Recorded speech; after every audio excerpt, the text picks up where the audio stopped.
think, and I would put this back to David, I mean, isn't there a moment where the president has to be the president? And, you know, in the movie The American President, he sends back a crime bill because it has no potential of stopping crime. Isn't there a moment where the president has to stop the madness because it has no potential of actually doing any good for anyone in this country? And you talked about President Obama having relationships in Congress. I'm not sure where they are, but there were a lot of opportunities last week for the president to bolster senators in both parties who were calling for what he seems to want, which is to avoid a shutdown.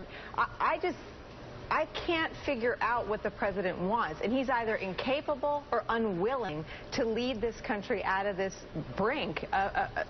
He has the ability, as the leader of the free world, to extend a hand to the Iranian leader. The Iranians have done nothing to instill confidence, yet there are Senate Republicans who have articulated what I think President Obama wants, which is to avoid a shutdown, and he doesn't seem willing to reach out a hand to any of them. It's an interesting analogy. You know why the Iranian leader is extending his hand? Because the president painstakingly put in place withering sanctions that punish the Iranian economy. That's why the Iranian leader is extending his hand. And you say, wait a second, Nicole.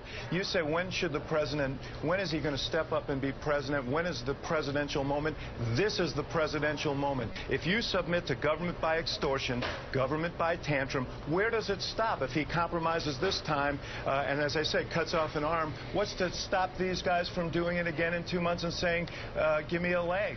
David, this is not the way to govern. But no one is debating that the Republicans are imploding over an idiotic tactic. I don't disagree with that.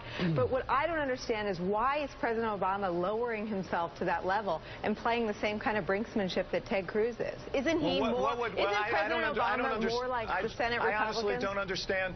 First of all, you mentioned the Senate Republicans. I think it's worth noting that this tactic didn't go forward in the Senate. We had the Cruzorama, but the tactic itself failed in the Senate, and it's in part because there are people who've been in dialogue with the White House, and there are people who are more reasonable in the Senate. Tell me what you're suggesting here. What should the president do right now in response to this extortion racket over there? What should he do? What should his response be? I'm curious to what your solution would be. What does being president entail, in your view?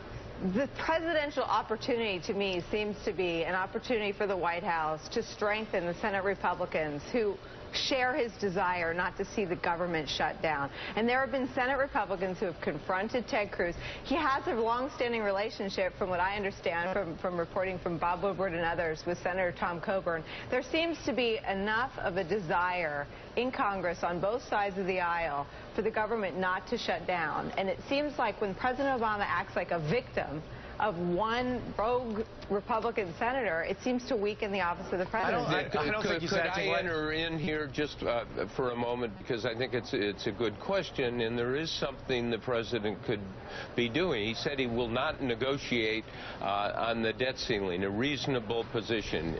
I will not be blackmailed, he said. But he should be talking. They should be meeting. They should be discussing this, because as I think Steve Ratner showed earlier, the American economy is at stake, and the president, if there is a downturn or a collapse or whatever could happen here that's bad, it's going to be on his head. The history books are going to say we had an economic calamity in the presidency of Barack Obama. Speaker Boehner indeed is playing a role on this. Go back to the Great Depression in the 1930s. I'll bet no one can name who was the Speaker of the House at the time. Henry Thomas Rainey. He's not in the history books. It's on the president's head. He's got to lead, to talk. And the absence of discussion here, I think, is a baffling element. Okay, Jerry.